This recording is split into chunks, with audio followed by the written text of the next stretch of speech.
ای نام تو بهترین سرآغاز، به نام تو کی نامه کنم باز.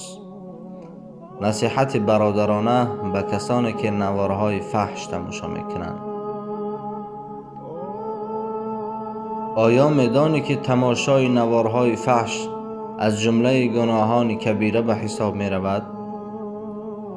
آیا میدانی که تماشای چنین منظره ها ذلت و ناتوانی را به وجود می آورد؟ آیا میدانی تماشای شخصان زیناکار تو را در نظر مردم حقیر و پست می گرداند؟ آیا میدانی این گناه انسان را نزد خداوند به اعتبار می گرداند؟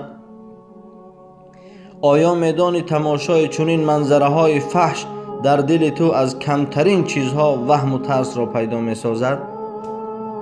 آیا میدانی اگر تو فیلم های فحش تماشا کنی هرگز صاحب علم گشته نمی توانی؟ اگر صاحب علم هم شوی برکت ندارد؟ آیا میدانی اگر تو چنین فیلم ها را تماشا کنی از حیات عائلوی شیرین با همسرت که میان تو و او محبت باشد محروم میگردی؟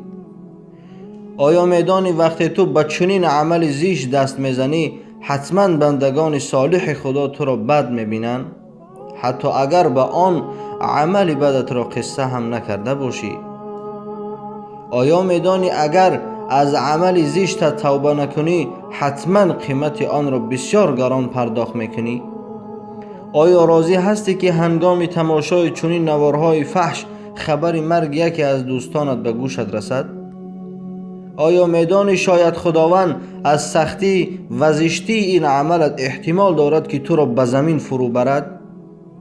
آیا میدانی شاید تو در همین حالت زشت بمیری؟ پروردگارت بسیار حلیم و بسیار با صبر است.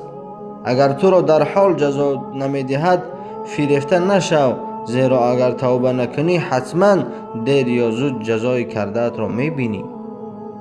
آیا میدانی الله تعالی از توبه بنده اش خوشحال میگردد؟ آیا میدانی اگر تو از این عمل زشت توبه و پرهیز نمایی حتما خداوند عوض بهتر را نصیبت میگرداند؟